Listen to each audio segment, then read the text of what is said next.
بسم الله الرحمن الرحيم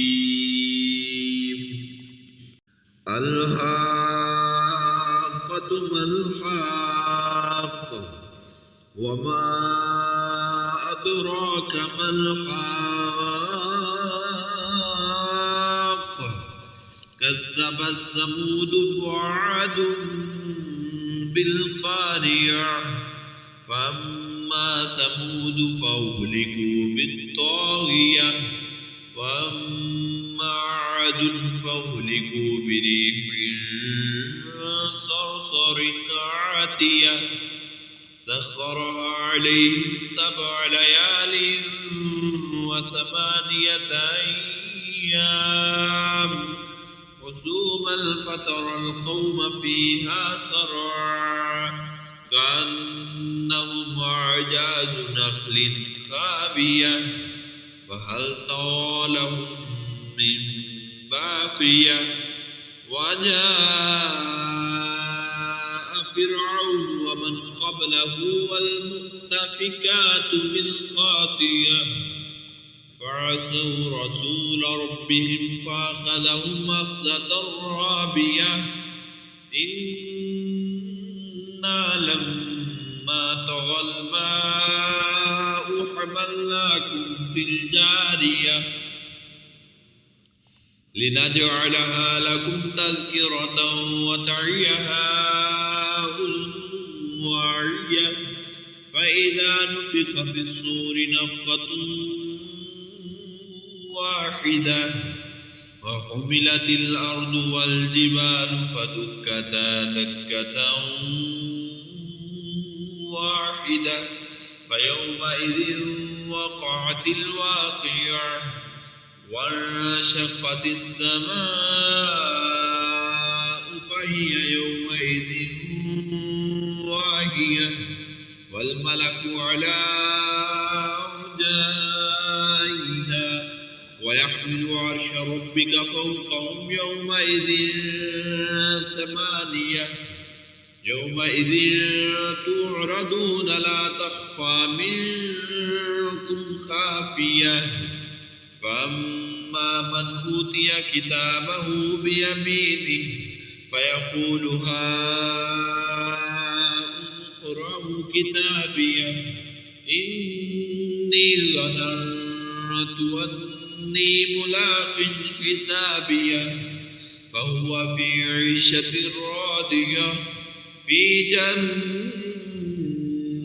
عالية قطوفها دانية كلوا واشربوا هنيئا بما أسلفتم في الأيام الخالية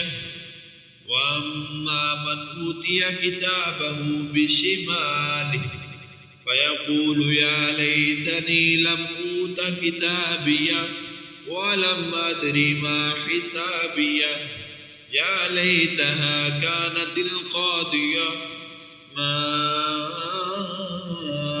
أغنى عني ماليه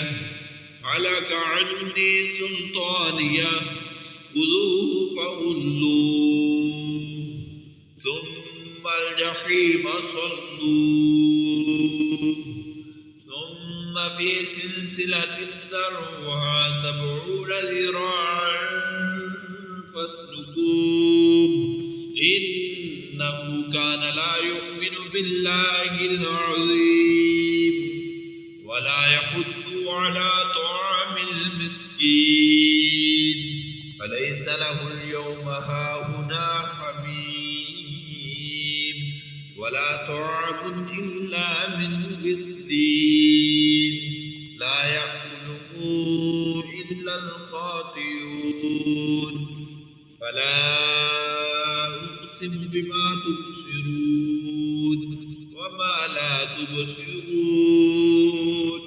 إنه لقول رسول كريم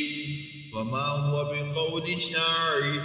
قليلا ما تؤمنون ولا بقول كاهن قليلا ما تذكرون تنزيل من رب العالمين ولو تقول علينا بعض الأقاويل لأخذنا منه باليمين ثم لقطعنا منه الوتين فما منكم من أحد عنه حاجزين وإنه لتذكرة للمتقين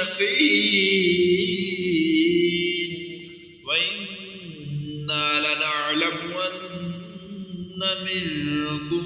مكذبين وإنه لحسرة على الكافرين وإنه لحق اليقين فسبح باسم ربك العظيم